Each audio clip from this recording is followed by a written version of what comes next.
Hi everybody, this is Father Warner D'Souza and I am recording in Mussoorie.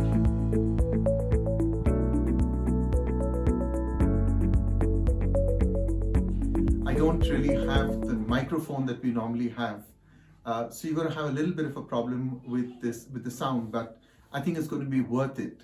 I'm going to interview, or rather I'm going to let this wonderful couple speak to you about their journey here in Mussoorie. Amarjeet and his wife Sunita Kunle have a fascinating story to tell. It's a story of faith and growth and love and cherishing some fantastic memories. So without much ado, I'm going to let them share their story with you. Hi once again everybody, Father Warner here, and I'm with Amarjeet and Sunita, and I thought, maybe you could share with me a bit about your professional backgrounds, then perhaps what brought you here, and a little bit about this wonderful mission at Bethany House. Right. Sweta, why don't you go first? Okay. I'm originally from Bombay, and Amarjeet was born in Pune. Both of us are professional hoteliers. I used to work with ITC Hotels, and Amarjeet was with Oberoi's. And then from Oberoi's, he moved to the British High Commission. He was heading learning and development for South Asia. So both professional hoteliers and have always lived in big cities. Our working life was been shuttling between Bombay and Delhi. But while we were in Delhi and he was with the High Commission, we were leading regular city lives. And our daughter at that time was around 2.5 years old.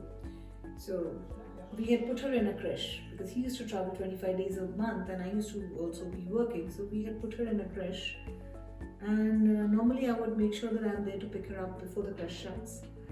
But one day I got late, and at 2.5 she was waiting outside the creche with the watchman, and the creche was shut, and obviously some adult around must have spoken, because the moment I reached there, she looked at me and said, Mom, Dad's never there and you don't have the time for me.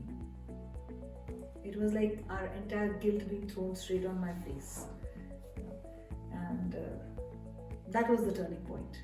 So when he came back from his travel, we came to Mussoorie to just get away from the madness, to just get our heads around what is it that we want to do in life.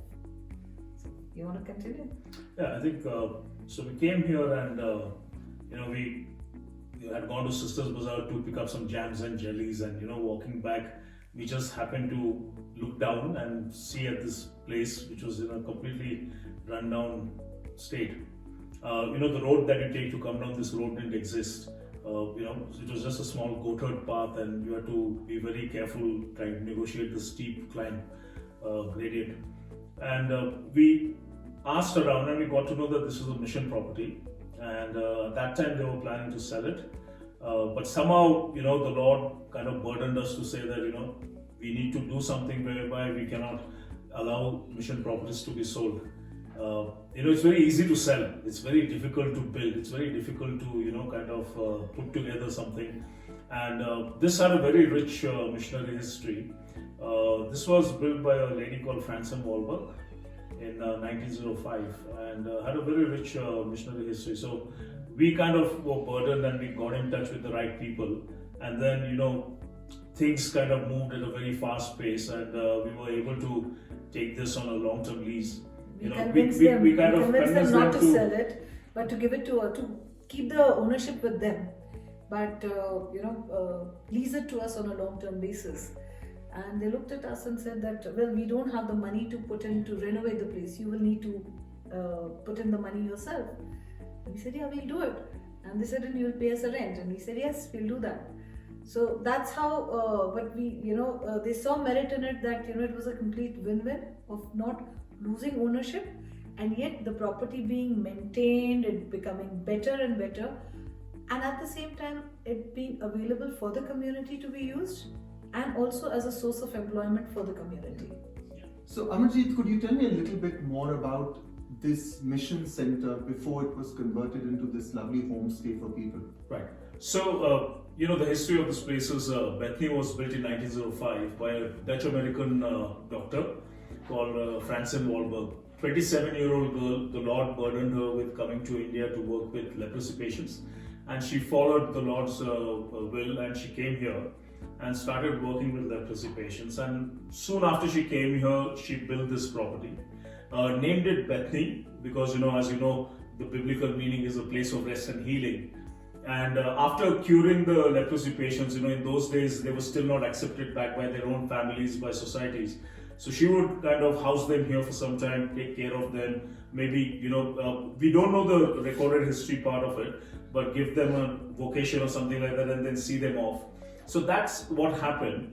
And then towards the latter part of her life, I think when she crossed 60, she was diagnosed with arthritis, acute arthritis. So the winters over here started getting very painful for her. So she moved to Lucknow, to a much... Just for the listeners, we are at 7,800 feet. Okay. So the winters tend to get really severe. And in those days, it used to really snow heavily here. So she moved to Lucknow, the Lord guided her there. And she gave this property as a gift deed to one of the missions, to the Assemblies of God mission. And they were taking care of it over here. And what happened was that it later became a transit home for primarily the doctor community. So, Father Warner, just to give you another historical fact, Landour has the first purpose-built hospital of the Himalayas. It was again built by missionaries. It's called the Landour Community Hospital.